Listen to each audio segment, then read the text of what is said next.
Ginagawa yun at nagawa na. Repent and seek forgiveness. Maraming nabuburang utang pag humihingi tayo ng patawad at tayo ay nagpapakumbaba. At ang dapat gawin habang may panahon, magtanim ng mabuti. Kahit naman may edad ka na, marami pa ring oras para gumawa, magsabi ng mabuti. Ang old age nga, ang pinakamagandang panahon para ituwid ang mga liko, itama ang mga mali, at tapunan ng liwanag ang mga madidilim na bahagi ng ating nakaraan.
When you worry too much, baka kulang sa pananalig.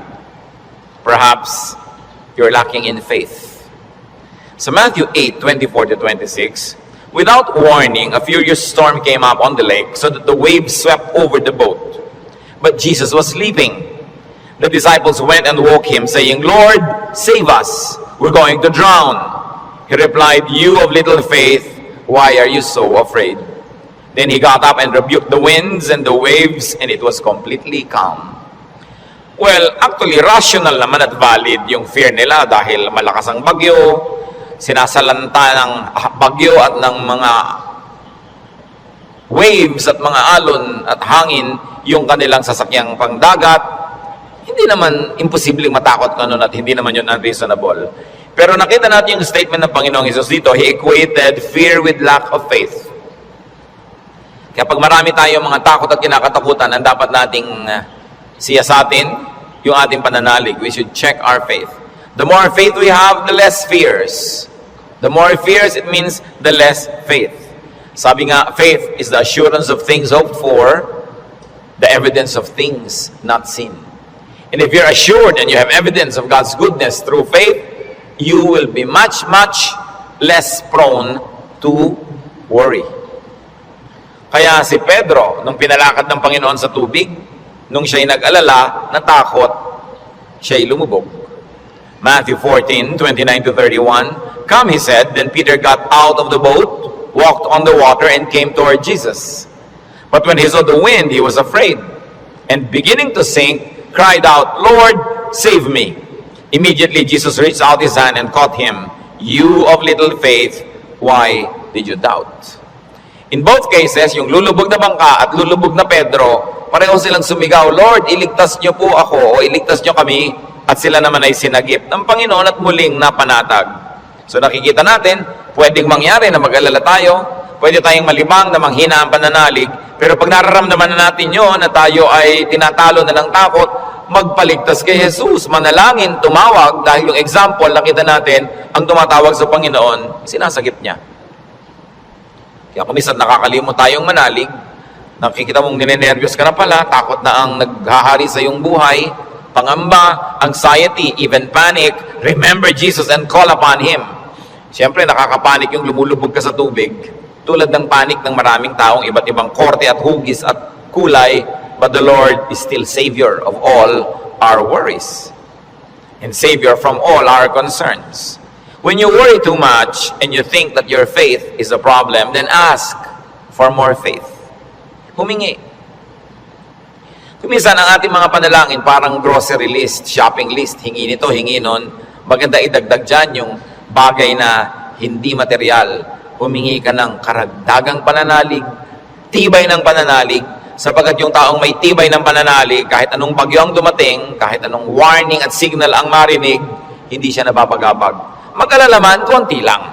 Hindi siya natatalo at hindi siya nasasakal ng takot. Kaya ang sabi ng mga apostles sa Luke 17:5, increase our faith. Yan ang panalangin nila sa Panginoong Jesus. Sapagkat napatunayang kulang ang pananalig nila, ang diningi nila, dagdagan yon. And it's very important for us to practice faith. Habang ito'y pinapractice mo, you put it to use, lalong tumitibay, lalong lumalalim ang ating pananalig. Kung tayo mapag-alala, baka kulang sa kaalaman sa mga pangako at salita ng Diyos. Kung alam kasi natin ang mga pangako at salita ng Diyos, halos lahat ng concern natin covered. And I dare believe every concern is covered. Nung nananalangin itong sa Solomon, sa Panginoong Diyos, masdan natin ang kanyang paggunita sa mga pangako ng Diyos sa langit. 1 Kings 8:25. Now, Lord, God of Israel, keep for your servant David, my father, the promises you made to him when you said, you shall never fail to have a man to sit before me on the throne of Israel. If only your sons are careful in all they do to walk before me as you have done. And now, O God of Israel, let your word that you promised your servant David, my father, come true.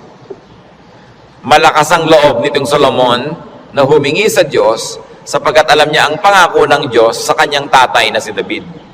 Kaya sabi niya, yung mga ipinangako niyo po sa ama ko, to pa rin niyo, O Diyos.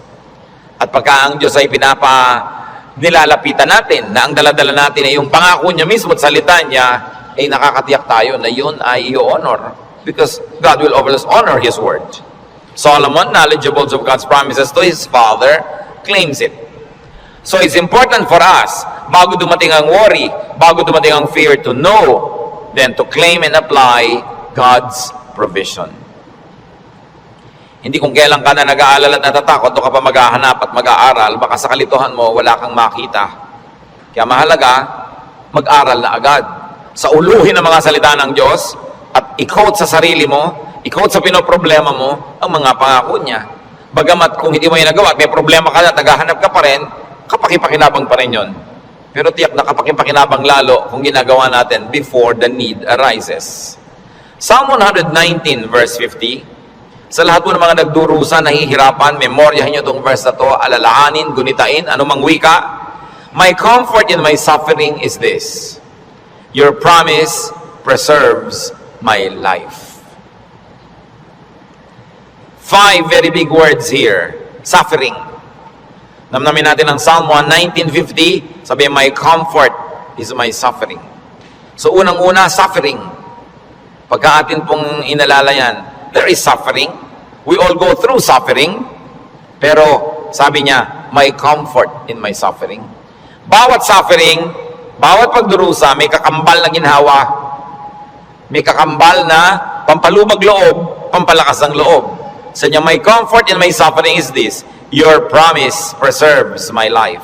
So, ang pangako ng Diyos, ang ginhawa ng mga nahihirapan, at ang salita ng Diyos ang nagpapalawig, nagpapahaba ng buhay ng tao, kaya napakahalaga na alam niya ang mga pangako ng Diyos.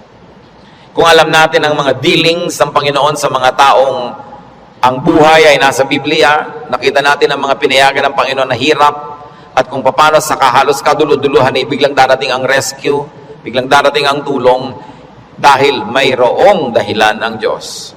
At ngayon, hindi lang nailigtas yung mga tao na yon, nagiging huwaran pa natin na maging tularan natin sila, ang kanilang pananalig at ang kanilang pagkapit sa Diyos, lalo't lalo may mabibigat na mga suliranin. Psalm 119, 116, sustain me according to your promise, and I will live. Do not let my hopes be dashed. So, sabing ganon, hawakan mo ako, akayin mo ako, patuloy mo akong buhayin ayon sa iyong pangako. At siguradong ako'y patuloy na mabubuhay. Huwag mo akong hayaang mawalan ng pag-asa. Maraming magagandang pangako ang Diyos. Dapat alam natin. When you worry too much, baka kulang din sa panalangin. James 5:13, is any one of you in trouble? He should pray. Nakita nyo yung simple, mabisa, makapangyarihang solusyon pag ang tao may trouble, he should pray. Unang-una, prayer can change the situation. And even if prayer doesn't change the situation, praying will change your heart. Kaya hindi pwedeng yung prayer walang pakinabang. Maaaring gawin ito yung ginugusto natin na mabago ang sitwasyon, malutas ang problema, dumating ang solusyon, etc., etc. O kaya hindi man ganon, nabago naman ang pananaw natin, nabago ang ating pag-iisip, ganon pa rin ang bunga, tumahimik ka. Ang mahalaga naman sa tao, yung payapa siya eh. Yung tahimik ka kahit may problema, kahit nga hindi masolve yan, tahimik ka pa rin. Daig mo pa yung nasolve yung problema, pero magulo pa rin sa ang isip niya. Kaya ang mahalaga yung kalooban. At napaka-importante nito mga kapatid, tandaan natin, hindi ninyo kayang kontrolin ang mundo. Hindi ninyo kayang kontrolin ang global warming. Hindi nyo kayang kontrolin ang earthquakes. Hindi nyo kayang kontrolin ang mga political turmoils. Hindi nyo kayang kontrolin na maging sakit. Pero kaya yon ng Diyos. Kaya pag ipinapanalangin mo at inilalapit, ang laki-laki ng nagiging inhawa mo dahil alam mong alam yun ng Diyos.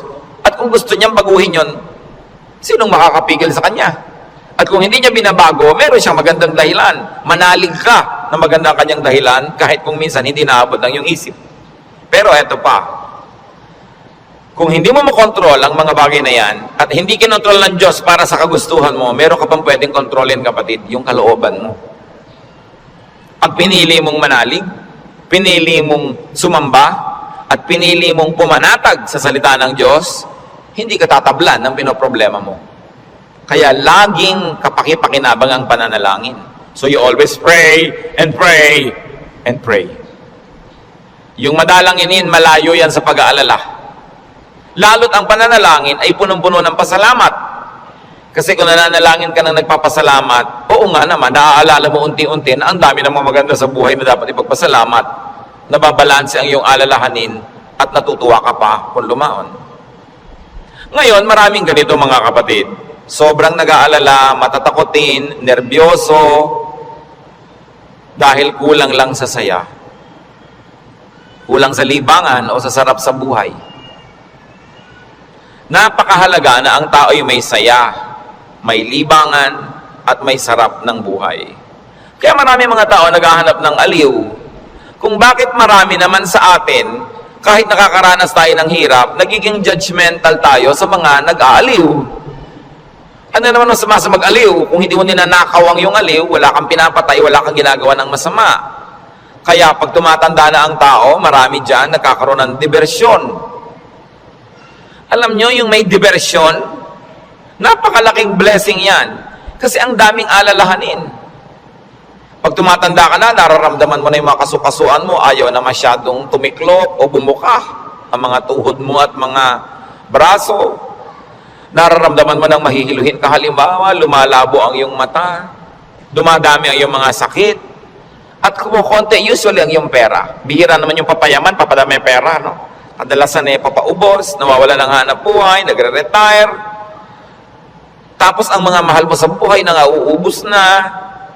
Ang lahat ng mga tiyo mo, magulang, ubos na, parang yung kayo na lang na magkakapatid ang next in line. No? Dati may mga matatanda kang tinitingnan, pinagmamanuhan. Ngayon, wala na, ikaw na lang lagi ang pinagmamanuhan. So inisip mo, ako na kaya next. Yung lampas ka na sa alas 12 tanghali ng buhay, yung mga nasa alas 3, alas 4:30 ka na, alam mo yun na malapit akong humarap sa mga katotohanan. Alam niyo yung mga ganon, sobrang magbigay ng alalahanin.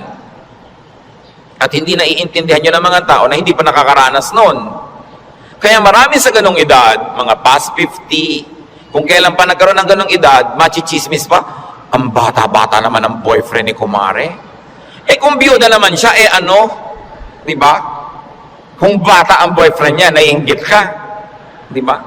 Ang bata-bata naman ang girlfriend ni ganon, kung biyudo naman siya, o wala naman siyang asawa, ano naman ngayon? If there are 2 less lonely people in the world. Do not be judgmental sa mga tao naghahanap ng saya. Kasi kadalasan, yung saya mo na lang ang nagtatawid sa'yo sa dilim ng gabi. Yung konting saya mo na lang ang nagbibigay sa'yo ng dahilan para mabuhay pa uli, para bukas o next week.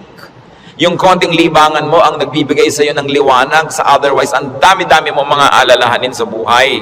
Hindi dapat silang ginajudge. Pag may nakikita kang dalawang taong magkasama, hindi sila magkaedad, ang tanda-tanda naman ng boyfriend niya, baka naman kulang siya sa pag-ibig ng magulang nung araw. Mabuti nakakuha na ng husband, meron pang tatay.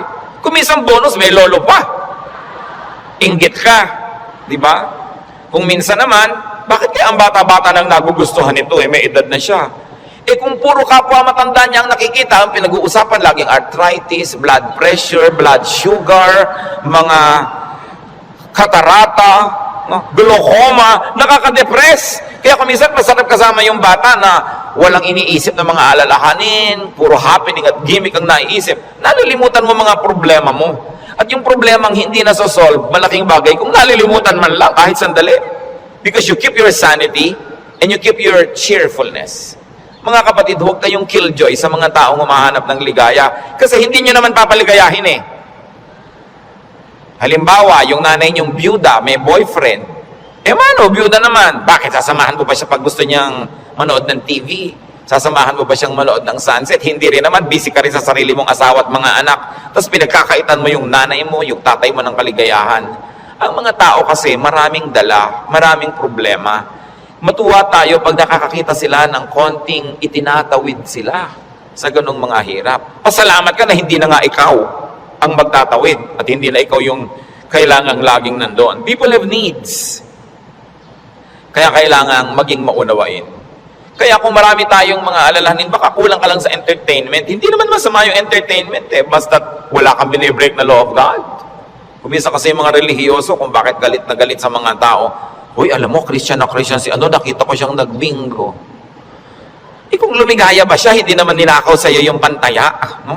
So, marami magtatanong yan sa akin and marami will feel uncomfortable. But, lalo yung mga may edad na nating mga nanay, mga tatay, kung ikaliligaya nila, diba? Kakausapin mo ba yan sa haba ng mga kwento? Hindi naman lagi. Basta't walang nananakawan at hindi ka naman naghahangad, gusto mo lang malibang. Kung gusto ng Panginoon, tayo ay magkaroon ng buhay na masaya. Si Elijah, propetang-propeta, natalo ng lungkot, gusto tuloy mamatay. 1 Kings 19:3-5. Elijah was afraid and ran for his life. When he came to Beersheba in Judah, he left his servant there, while he himself went a day's journey into the desert. He came to a broom tree, sat down under it, and prayed that he might die. I have had enough, Lord, he said. Take my life. I am no better than my ancestors. Then he lay down under the tree and fell asleep. Nakita niyo ang problema niya, natatakot siya, nagtatakbo siya, napagod, tapos iniwan pa niya yung assistant niyang lalaki, nag-isa siya maghapon, magdamag, sobrang nalungkot, na-depress tuloy, pinaghahalo-halong gutom, pagod, gusto tuloy mamatay.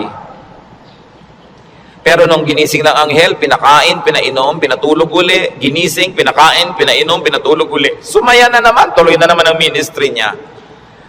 Mahalaga, nakakatawid ka sa difficult days.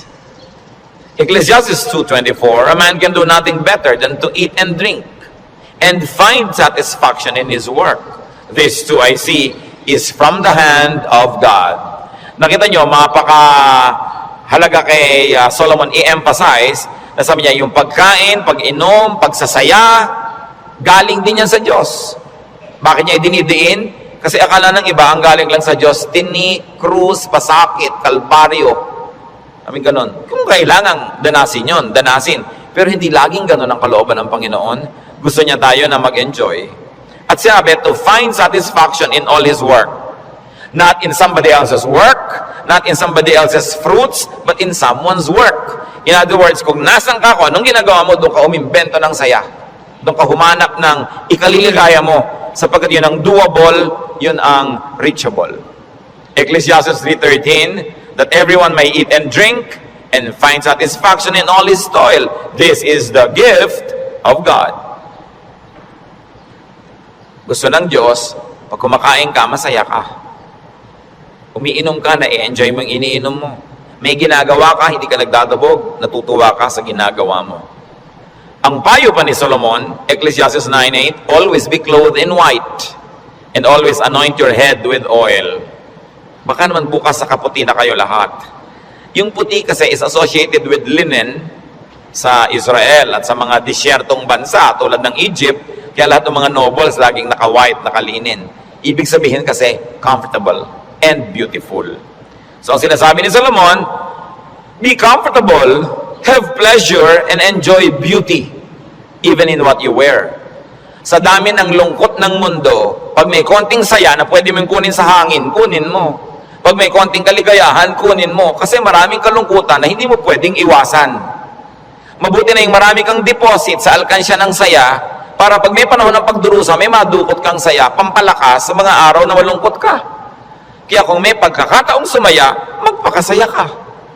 May pagkakataong gandahan ng environment, gandahan mo kasi kung minsan napipilitan kang tumingin sa hindi maganda. Meron kang pagkakataong guminhawa, pag ginawahin mo. Kasi maraming beses hindi ka maginhawa at wala kang magagawa tungkol doon. So marambuti na yung marami kang pabaon sa sarili mo, na saya, tawa, kagandahan, para pagka panahon ng tagsalat, meron kang panggagalingan ng lakas. Surround yourself with what is beautiful and pleasurable and comfortable. Sabi nga ni Balagtas, sapagkat ang mundo'y bayan ng hinagpis, mamamaya'y sukat tibayan ang dibdib. At ang isa sa mga pagpapatibay niyan, whenever you can be happy, be happy. So that when sadness that cannot be avoided comes, then you are well equipped. Because yung balance mo, kahit ma-withdrawhan ng lungkot, yung sayang nakatago, ang balance mo, marami pa ring sayang natira. Kaya ministry natin, mga kapatid, na magpasaya rin sa isa't isa. Hindi magpalungkot.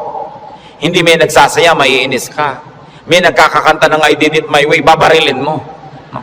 Hayaan mo siya magkakanta. Alam mo ba kung anong problema niya sa buhay? Baka kailangan niyang kidney transplant.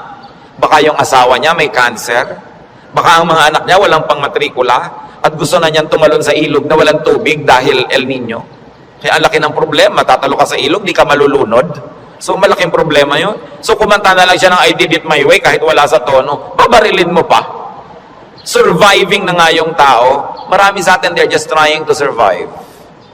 Kung minsan nagdadamit ng akala mo payaso o Santa Claus o snowman, hindi mo siya maintindihan. Pero kung nagpapaligaya pa sa kanya, hindi naman ninakaw sa iyo yung suit niya, anong pake mo? Hayaan mo siya, masaya siya.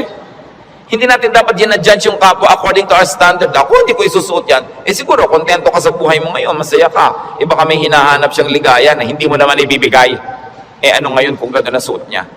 Mahalaga sa spiritualidad, ang tunay na spiritualidad, ang bunga niyan, mga kapatid, kabaitan sa kapwa. Kung hindi ka mabait, kahit sa ulo mo yung buong Biblia, sayang lang. Para ano? When you worry too much, baka sobra ka ng pakikinig sa balita, bad news. Yung makinig sa balita, manood ng primetime TV, garantisado, lulungkot ka. Kung hindi ka naman mawala ng ganang kumain dahil oras ng hapunan. Babae, tinadtad, sinigan, inilagay sa drum, nilagay ng semento, hinulog sa dagat. Gusto niyo bang panghimagas yan sa inyong paghahapunan? O kaya appetizer, kung late kayo wala kayong mapapala kapapanood yan. Hindi niyo naman kailangan malaman. Nananakot lang para bumenta. Siyempre, because bad news is good news in journalism. Ibig sabihin, papansinin ng tao. Pag nagpapakinig ka sa mga El Nino, La Nina na yan, mga earthquake, takot ang aabutin mo. May magagawa ka ba dyan? Ikaw ba si Bernardo Carpio? Sige, pigilan mo ang paggalaw ng lupa para huwag lumindol. Kaya mo ba yan? So yan ang mga takot na hindi mo naman kailangang entertainin. Kasi wala ka naman magagawa tungkol dyan. Kaya manalangin ka.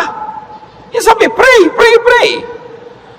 Siyempre, marami pang nananakot ay padami na ng padami ang tao sa mundo. Actually, pag nag-aeroplano kayo, makikita nyo, ang dami pang lupang walang laman eh. Nagkakagulo lang yung mga tao sa mga bayan-bayan at crossing. Parang ang dami pang maluwag. Napakarami ka lang siksikan kasi because of the imbalance ng economy. Natatakot ang mga tao na mauubos na daw ang langis.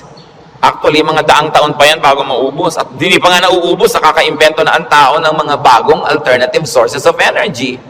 Ang tao kasi fearfully and wonderfully made by God. We were made wonderfully. People will find a way as life finds a way. Sabi niyo ba, papangit na ang buhay? Hindi totoo yun. Tingnan nyo lang ang cellphone na hawak nyo o nasa bag nyo, malalaman nyo umasenso ang buhay. Nung araw, mayayaman lang ang mga may telepono. Yung halos gumapang ka sa lupa, kumatok, pwede po bang makitawag, Mrs. Cruz? Di ba? Dahil sila lang ang may telepono, siya naman may rollers pa. Mamaya! Ngayon, kahit balot vendor, may cellphone. Hindi pa ba yan asenso ng humanidad? Ang mga pharaoh, ang mga Roman emperors, ngayon nahuhukay mga bangkay nila, simpleng abscess lang ng bagang namatay. Appendicitis namatay. Ngayon, routine na lang yan. Diba? Routine. Ang dati nating presidente, Manuel Quezon, namatay sa tuberculosis.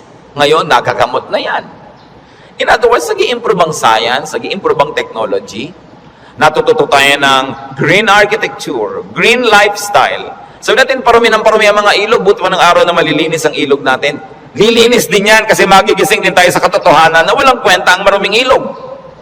Yung dating kirumi-ruming ilog sa Singapore, ngayon, ang linis-linis na, ang dami na uling isda. Ganon din naman sa Stockholm, sa Sweden. Sa gitna ng city, ang linis ng ilog, may mga nangingisda, kinakain nila yung isda. Dati daw yung parang Pasig. In other words, ang tao kasi natututo. Matututo, mag-a-adjust tayo eh. Nagkakaroon ng maraming research sa siyensya. Hindi ba kahit nga ngayon 10, mukhang 30? Napapahaba ang kabataan para mag-enjoy pa ng maraming bagay. Yung mga kulot ngayon, gusto mo tuwid ang buhok mo, bukas tuwid. Gusto mo kulot ulit next week, kulot. Maraming nagagawa ang tao. Ang pagkain, nung araw nga, bago ka makakain ng palitaw, kailan magigiling ka pa ng malagkit, mga 3 oras mong ginigiling-giling sa bato. Ngayon, punta ka sa Via Mare, mamimili ka ng lahat. Parang piyesta araw-araw. Maraming tao nung araw, pagka piyesta lang nakakakain ng lechon. O kaya ng karne. Kasi hindi naman available. Pero ngayon, pipiliin mo pa. Puro leg ba? Puro likod? Puro napipili. Ang trend ng buhay, pag tinan nyo mga kapatid, papaganda. Huwag kayo nawawala ng pag-asa at huwag kayo nagpapalungkot dyan. Kasi God is in control. Ngayon, pag nagpapapakinig kayo din sa mga prophet of doom, sa sobrang prophecy, lulungkot din kayo. Diba? Ang alam natin, ang ending ng lahat ng prophecy, darating ang Diyos o babalik tayo sa Diyos, kung alam mo nang mauna doon, yung pa rin ang tunay na ending. No matter what the detail. Kaya ng ating dapat bigyan ng pansin. We romance the past too much. Laging the good old days, the good old days. Sabi ni Solomon sa Ecclesiastes 7:10, do not say, why were the old days better than these? For it is not wise to ask such questions. Huwag kayong magdrama-drama, lagi yung hinahanap yung kahapon ng araw. Yung nung araw, nasasakay ka halimbawa sa bus, talagang yung buhok mo hinila na ng lahat ng hangin bago ka makarating sa Maynila. Yung the good old days ba yun? Na para ka magkaroon ng ice cream, gagawa ka? Good old days ba yun? Marami tayong hindi ina-appreciate sa present. Sa accomplishment ng humanidad at ng kabihasnan. Because we romance the past too much. When you romance the past, you will be sad. When you worry about the future, you will be afraid. You know what God wants you to do? Enjoy the day. Enjoy the moment. Yan ang payo ni Jesus. Sabi niya, do not worry about tomorrow. Tomorrow will worry about itself. Let the day's own trouble be sufficient for the day. Yung iba naman, kaya nagwo-worry, sobrang daming alam. Kaya ang sabi sa Ecclesiastes 7:16, do not be over-righteous, neither be over-wise. Why destroy yourself? Habang marami kang nire-research, maraming inaalam na hindi mo naman talaga kailangan sa pang-araw-araw na buhay mo, dadagdagan lang ang alalahanin mo. And sometimes, even in religious studies, ganyan yan. Marami ngayong mga TV networks nagpapakute para makakuha ng audience, mapanood. Walang ginagawa kundi siraan ng Diyos, siraan ng Biblia, guluhin ang pananalig ng mga nananalig. Tapos pag naman nanood ka ng nanood, nakinig ka ng nakinig, ang ending mo ngayon, malilito ka. Hindi ka ngayon makatulog. Anong bunga nun sa'yo? So huwag mo nalang panoorin. Tahimik ang pananalig mo, peaceful ka, that is a gift from God. Do not permit the enemy to disturb you. Kaya sabi, why destroy yourself? Don't be overwise. Alam niyo yung pagiging wise, it's a very difficult and a very high calling. Kaya mga tinatawag ng Diyos na maging mga philosopher, maging mga prophets, maging mga mangangaral, mahirap yun. Kasi pag lumalalim, tumataas ang iyong alam, nagiging vulnerable ka to so many anxieties and fears. You become vulnerable to a lot of isolation and sadness. Kaya nga yung mga tinawag ng mga special people to be God's channels of blessing and wisdom to others and to the multitudes. That's why we privilege them with respect. We privilege them with a lot of things. Kasi ang pwede lang nating isukli sa ating mga propeta, sa ating mga mangangaral, sa ating mga philosophers, ang pwede lang nating isukli sa kanila, pagmamahal, pag-ibig, pagrespeto, kasi dinadanas sila ang maraming hindi na natin dinaranas. Sa kanila ibinubunyag ang mga malalalim, mahihiwaga at mahihirap na mga bagay para maipaliwanag nila sa mga ordinary mortals like you and me. Kaya mahirap yan. Marami sa mga propeta, marami sa mga great artists, marami sa mga great achievers, great thinkers are tormented by their spirits and in their spirits. Kasi they become sensitive to many things. Kaya napakasarap ng buhay ng mga taong regular lang. Kung minsan naiinggit ka doon sa sobrang dunong, sobrang galing, kaya mo bang buhatin ang bigat ng karunungan? Mahirap yon. Yung may ipabigay sa iyo ang Diyos, sasabihin ng Diyos, ipamigay mo na yan dyan sa mga tao, hindi siya madali. Kaya kung minsan may eccentric behavior, no? Yung mga great artists na hindi nauunawa ng mga karaniwan tao. Basta tayo mga kapatid, may hindi nauunawa, huwag nyo i-judge. Sikapin nyo unawain, at kung hindi nyo malang maunawaan, at least leave it alone. Huwag nyo siraan, huwag nyo pintasan, kasi hindi nyo alam. At pasalamat kayo, hindi kayo yun. Ngayon, we avoid extremes. Because extreme behavior and extreme thinking also leads to a lot of worry. Ecclesiastes 7:18, the man who fears God will avoid all extremes. Gumigitna ka lang, bumabalansi ka lang, para tahimik ang buhay mo. Ecclesiastes 12:12, be warned, my son, of making many books there is no end, and much study wearies the body. Lalo ngayon, ang daming choices. Nung araw, 3 lang ang channel sa TV. Ngayon, daan-daan ang channel. Ang dami mong choice. Kaya wala ka nang mabuong programa. Marami ka kasing choice. Nung araw, pagkahapon, basta mga aninong gumagalaw, yun lang ang mapapanood mo. Mga lumang pelikula. Wala ka nang maraming choice. Kuminsan, tahimik pa yun eh. Umorder ka sa restaurant ng tea. Nung araw, pag umorder ka ng tsa, etong tsa. Ano pong tea? Ang daming tea. Alam niyo, mahigit 100 yung papapiliin sa inyong waitress. Pagkatapos papapiliin ka pa kung hot o cold. Tapos papipiliin ka pa kung natural o ganito. May sugar o without. Pag may sugar, natural sugar, coco sugar. Ang dami pang sugar. Huwag na nga, tubig na lang.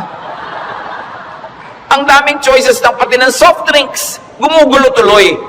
Bakit natin ito binabanggit? Mga kapatid, kung tahimik na ang inyong kalooban sa pananalig niyo sa Panginoon, huwag niyo nang guluhin ng kung ano-ano pa mga ideya. Walang mapapala. Ang kaluluwang palipat-lipat, papalit-palit. Sabi ni Solomon, tigilan niyo na yung kababasa sobra. Sabi ko noon, mapapagod ka lang, matutuyo ang iyong lakas. Sabi ko noon, hindi matatapos yan. Ang ending din naman, haharap ka sa Diyos eh. Kaya kung tahimik ka na, payapa, huwag ka nang pagulo pa.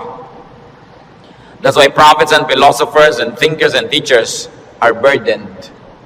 And the only thing we can give them is to privilege them with respect. Sabi sa Ecclesiastes 5:12, the sleep of a laborer is sweet. Read laborer as simple man. No? Yung unscholarly man. Sabi ko noon, mas madaling sumaya pag mababaw ka. So huwag mo nang masyadong laliman. Kasi baka walang humukay, para kang nagtago na walang naghanap, lalabas ka rin, mahirap. Pag may mga mababaw dyan, so, ang saya naman nila, mabuti pa sila, no? Yung konting, ay, hangin, hangin lang tumatawa. Kesa naman ang tali-talino mo, wala na makapagpatawa sa'yo. Mas mahirap yun. No? When you worry too much, baka kulang ka lang sa food or drink or chemical balance, tulad ng pinag-usapan natin nun. Kaya, yung propeta, pinakain ng anghel sa 1 Kings 19, 7-9, at guminhawa na siya nung siya kumain at nakainom. Baka sobra ka nagda-diet, kulang ka na sa vitamina, kulang ka na sa minerals, kulang ka na sa nutrients, kaya ka pala malungkot. Ang bewang mo nga, di ba? Ang liit-liit. Pero ang lungkot mo naman, nakatingin ka at nakatulala, no? Sa kawalan, di bali nang lumaki ang bewang mo. Basta masaya ka. No? Ang mahalaga, yung kalooban mong masaya ka. Kasi ang buhay, maiksi. Alangan namang ubusin mo pa sa lungkot yan. Kailangan i-maximize mo yung saya. Kaya si Timothy na laging sinisikmura, sabi sa kanya ni Paul sa 1 Timothy 5:23, stop drinking only water and use a little wine because of your stomach and your frequent illnesses. So kulang siya sa chemical balance. Binabalanse. The Lord Jesus' prescription against worry, Matthew 6:26-34. Sabi niya, look at the birds of the air. They do not sow or reap or store away in barns, and yet your heavenly Father feeds them. Are you not much more valuable than they? Who of you by worrying can add a single hour to his life? So, ba't ka nag-aalala? Kita mo yung mga ibon, hindi naman yan nag-agriculture, pero pinapakain, buhay din yan. Mas mahalaga ka kaysa ibon. Kaya ang unahin mo, manalangin, lumapit sa Diyos, manalig. Tapos marami ka pang ibang alalahanin, etc., etc. Kaya sa verses 26-34 ng Matthew 6, sabi ng Panginoong Jesus, and why do you worry about clothes? See how the lilies of the field grow. They do not labor or spin. Yet I tell you that not even Solomon in all his splendor was dressed like one of these. And if that is how God clothes the grass of the field, which is here today and tomorrow is thrown into the fire, will he not much more clothe you, O you of little faith? Sabi, ba't ka nag-aalala kung ano isusuot mo? Mga little things pa yan. Kasi yung damit dyan, symbolic of all other things. Food and drink, symbolic of all our needs. Plus, what to wear. Sabi niya, nakita mo yung mga damo. Hindi naman gumagawa ng tela yan. Hindi yan naggumagawa ng damit. Pero kahit si Solomon, sa kanyang kayamanan, hindi nakapagbihis tulad ng magagarang damo na yan. At kung yung mga damo na buhay ngayon, bukas ay tuyot na at sisiga na lang, ay dinadamitan ng Diyos ng maganda, ikaw pa kaya ang pabayaan ng Diyos? So pag nag-aalala tayo, tumingin ka sa lumilipad na ibon, kaya dapat hindi tinitirador ang ibon, dahil anong titingnan mo kung walang lumilipad? No? Hayaan nyo silang magliparan dyan. At tumingin ka sa damo na maganda, tumingin ka sa isda na maganda, tumingin ka sa lahat ng magagandang likha ng Diyos, ikaw pa kaya ang hindi alagaan? Kung yan nga, inaalagaan. Kaya sabi ng Panginoon sa Matthew 6:26-34, kadugtong, so do not worry, saying, what shall we eat? Or what shall we drink? Or what shall we wear? For the pagans run after all these things, and your heavenly Father knows that you need them. Nag-aalala ka kasi alam mo kakailanganin mo. Huwag mong kalimutang alam ng Diyos na kailangan mo yun. At kung inassignan ka ng buhay ng Diyos na ganito kahaba, alangan namang wala siyang ilagay na provision, paano ka mabubuhay? Hindi matutupad yung plano niya para sa'yo. Kaya pakakainin ka niya. Bubuhayin ka niya. Maaaring hindi siya laging gumawa ng himala, pero itinanim niya sa iyong isip, sa iyong puso, sa iyong naturalesa, na bubuhayin mo ang iyong sarili, kahit anong mangyari. Life finds a way. Kaya yung mga nagbebenta ng life insurance, pag tinanong mo, ba't po kayo nag-i-insure ng mga tao, paano kung mamatay lahat yan? Sasabihin nila, hindi. Kasi ang tao, talagang kahit anong mangyari, pananatilihin niya ang sarili niyang buhay. Kaya yun ang kakampi ng insurance company, yung pag-ibig ng tao sa buhay, nabubuhayin niya ang sarili niya. Ikaw ba halimbawa, pag may insurance ka, napapalitan ng paa mong naputol, puputulin mo nga para mapalitan. Hindi, di ba? Hindi ko may insurance ka, gagawin mo yun. Kasi mahal mo yung katawan mo, mahal mo yung buhay mo. Itinakda yun ng Diyos. Kaya mananatili ang tao under His care. It is natural to us. So why worry about global warming? Luma na yun. El Nino or La Nina or earthquakes, lalong luma na yun. No? Pag tinignan yung mga guho ng mga Roman buildings ng 2,000 taon na ang nakalipas, noon lumindol, laging may lindol. Lagi, buhay pa rin ang buong humanidad. No? May mga nasasalanta, pero marami pa rin nanatiling buhay. At as we always say, earthquakes don't kill, but bad buildings do. Kaya nga nagkakaroon ng kapabayaan yung mga tao. Kumisan, mapahamak tuloy. Yung mga earthquake na yan, noon pa yan, unang panahon pa. Hindi na yan bago. Sabi sa Ecclesiastes 1:9-10, what has been, will be again. And what has been done, will be done again. There is nothing new under the sun. Alam na yan ng Diyos. Nagkaroon lang kasi ng pangalan niyang El Nino kaya naging warriors tayo. Nung araw pa sinaunang panahon, hindi umuulan, yung mga tao magpoprosesyon sa mga bukid para umulan. Nangyayari na nun. Pero may bukid pa rin, may tao pa rin, dumadami pa nga. Is there anything of which one can say, look, there is something new? It was here already, long ago. Ang anak nila, yung isa kasi pinoproblema niya, yung isa hindi. So, malaki na yun, alam na niya umuwi. Lalong-lalo kami ang pangatlo pa na hindi naman problema. Sabi niya, ipinanalangin ko na sa Lord. Wala ako sa kinakalagyan ng anak ko ngayon, pero nandun ang Diyos, so binilin ko na. In fact, mas mahal naman ng Diyos yung anak ko kaysa mahal ko yung anak ko. So magtitiwala ako at matutulog ako dahil anong mapapala kung gising ako dito? So iba-ibang attitude, pare-parehong sitwasyon. Your attitude will shape your lifestyle. No? Ganon yun. Kung minsan merong mga asawa na hindi na halos pansinin ng asawa nila, laging wala.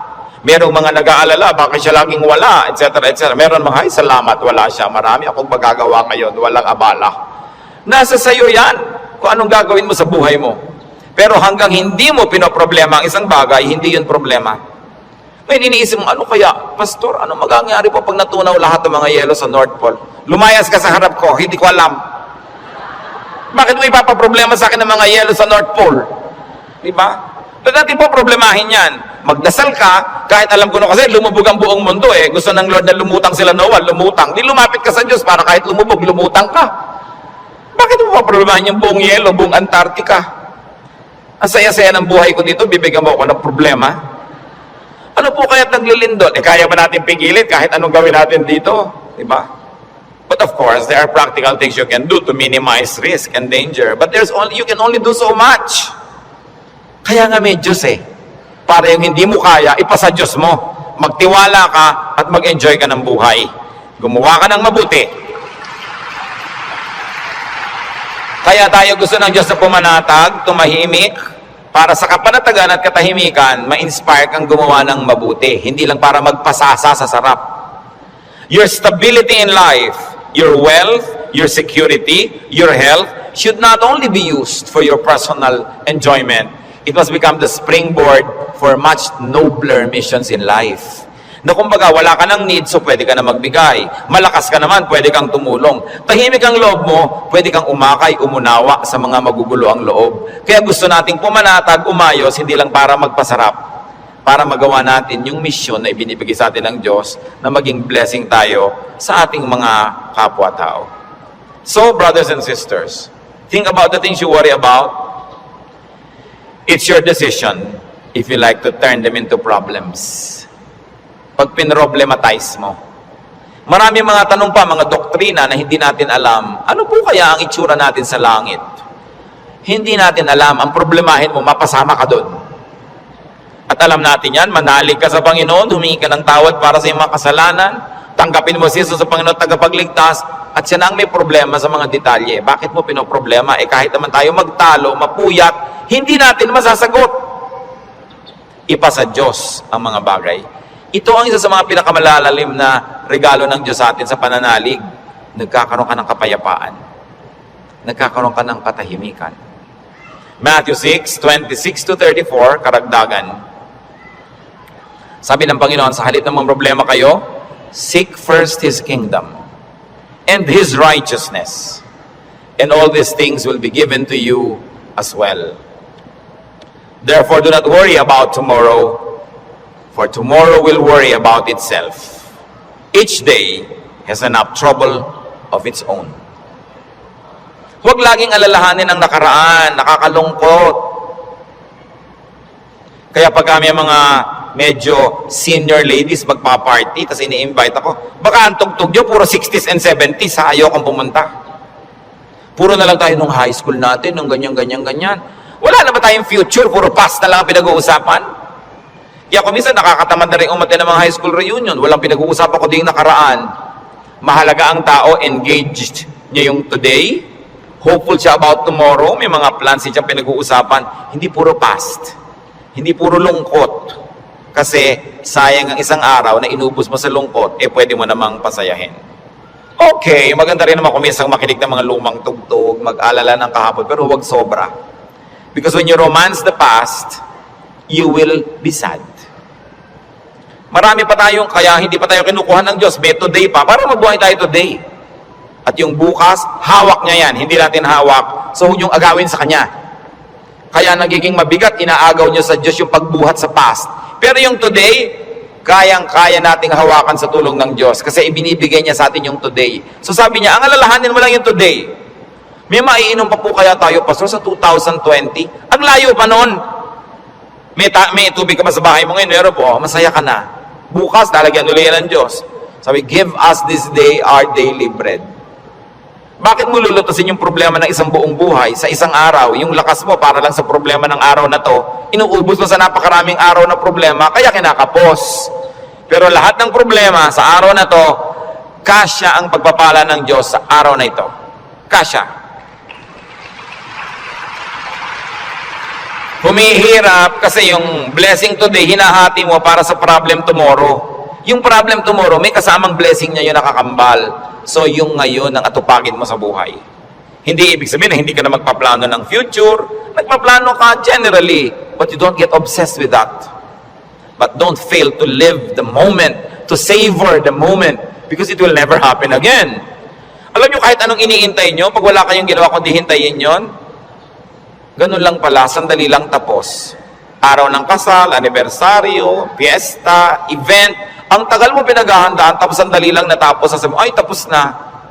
Marami kasi, nahihirapan silang ihanda yung darating pa, pero pag nangyayari na, they are too busy trying to be perfect, hindi nila na-enjoy, tapos na, wala na, lugi na sila. So enjoy the moment. Pag kami ikinakasal ako, may ibinubulong akong gano'n, minsan may tinatanong sa akin, ano po yung ibinulong nyo, Pastor? May mga pakialamera kasi pati ibinulong mo, tinatanong. Sabi ko, wala. Sinabi ko lang, pagkakainan na, kumain kayong mabuti. Huwag kayong mag-entertain ng mga bisita. Tayo kayo ng tayo. Kasi this is your first meal together as husband and wife. Enjoy it. Stop being warriors and perfect hosts. Enjoy your meal. Eto yung meal, enjoyin ko. O, debo mo ngayon, enjoyin mo. Huwag mo nang isipin na kung anong bagay. Kasi mamaya, tapos na yan Dapat ine-enjoy. Pag pangbukas, malayo la.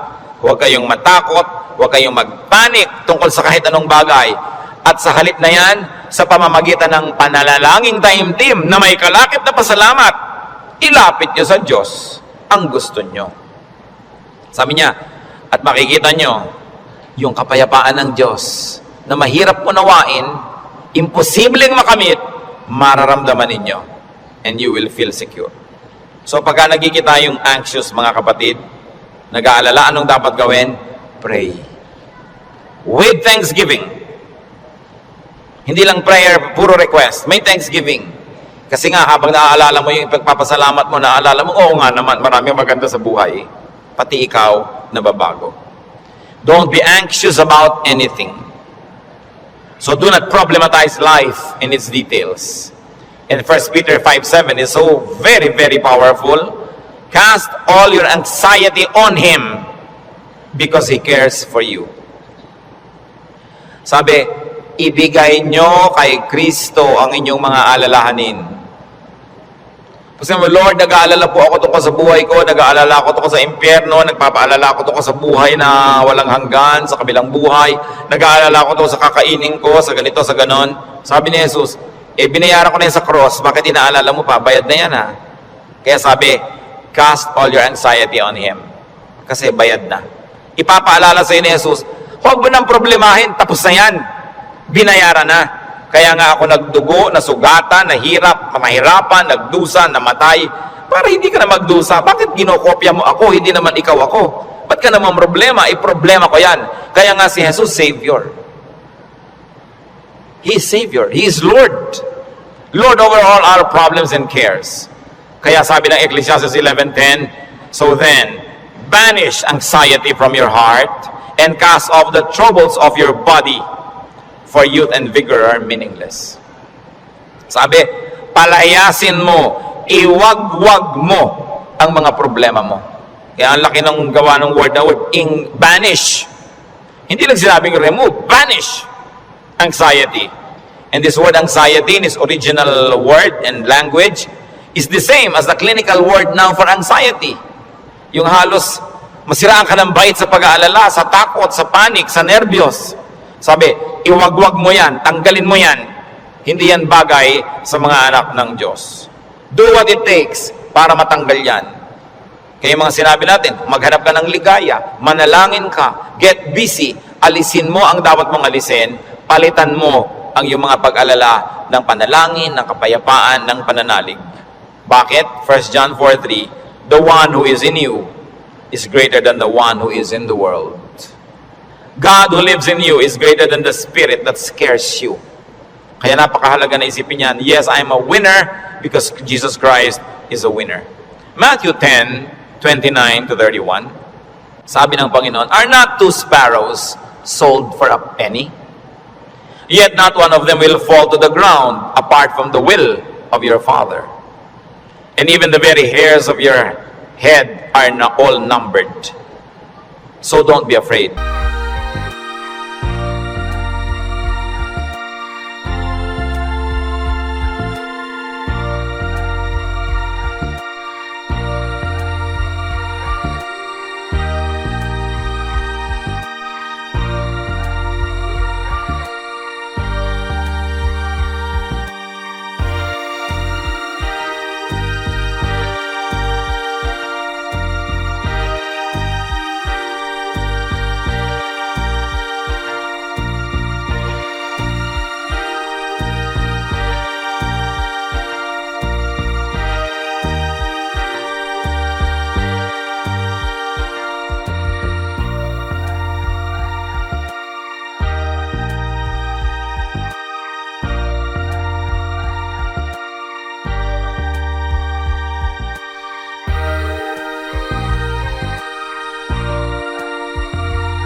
You are worth more than many sparrows.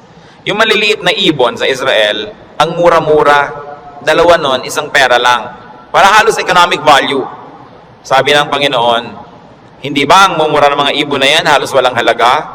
Pero wala ni isa sa mga yan ang namamatay nang hindi alam ng Diyos at hindi pinapayagan ng Diyos. Pati sila, pinapayagan muna ng Diyos na mamatay bago mamatay. Alam ng Diyos ang nangyayari sa kanila. Eh ikaw, sabing ganon, pati nga number ng buhok mo dyan sa anit mo, alam niya.